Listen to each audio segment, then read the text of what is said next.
And finally, let's take the jewel in the crown of today's tasting, Le Pavillon 2011 Hermitage. Again, this is also 100% Syrah wine, but this is definitely from a single vineyard site, grown on granitic soil, thin layer of alluvial deposits on a granitic, pure granite subsoil. But more importantly, this is made from very old, 90 to 100 years old Syrah vines.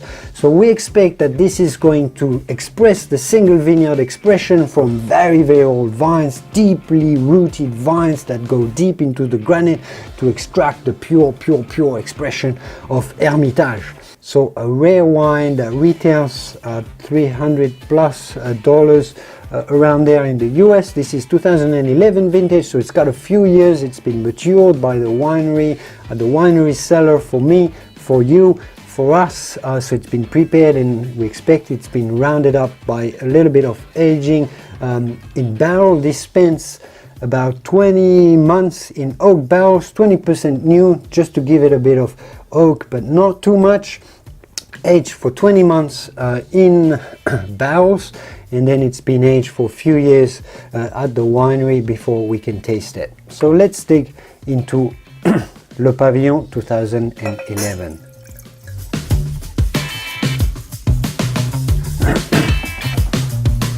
So straight away the color is a little bit denser than with the Monnier de la Cizeranne. It looks denser and deeper and richer. It's got a little bit more orange hues as well, and that's obviously from the aging. Wine, when it ages, develops more and more orange hues, which makes it look a little bit darker as well.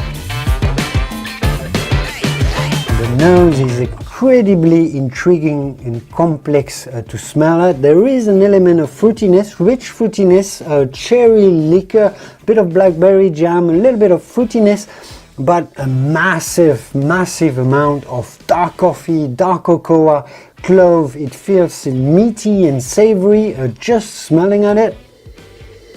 There's some walnut, and again this dark cocoa, which gives it an immense savory, an immense impression that this is not only a fruity wine, but there's just so many layers of spices, and dark spices like clove and toffee, caramel. This is really intriguing to smell at.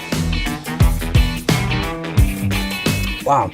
Took me a long time to taste this wine because I just wanted to enjoy everything that it's got to say to me. It does talk fruity and have a fruity edge to it. Again, there is this cherry liquor. It is juicy and up from fruity to start with, but then follows an immense amount of savoriness. Again, it tastes like coffee, you know, you can nearly sense the coffee, that you're tasting some coffee. It's got the savoriness and the sense of bitterness of coffee, but a Grand Cru, a very subtle and smooth coffee. The palate is round, the tannins are dense and soft and silky. There is a whole lot of black pepper, caramel and toffee and clove and nutmeg, loads and loads of sweet spices, touches of sweetness from the vanilla. This is definitely a dry wine. It's got a bit of sweetness from the liquor, as I was saying. God, there is so much going on. What strikes is that the Le Pavillon combines the power, the spiciness and the generosity of Syrah and Rhône Syrah, together with a definite single vineyard expression of a wine, the minerality of the granite, the authenticity of expression that you only find in Pinot Noir wines. It's got something of the Pinot Noir elegance and finesse in expression, and definitely also this pure expression of the terroir and of the vines. Rarely do you sense this in Syrah. Most of Syrah wines are blended, at least in France, and it's not the case here. Hardly do you ever feel in one single wine the old vines, like a dense, very dense wine made from very old vines, but also the expression of the terroir as well. All the balance, the perfect balance that it features, the complexity, the length, the the layers and layers and layers, the many layers, the fruit and the dark savory expression as well. Rarely do you feel everything combined in such a wine. This is absolutely a rare experience that I absolutely recommend at least once in your lifetime, more if you can afford it.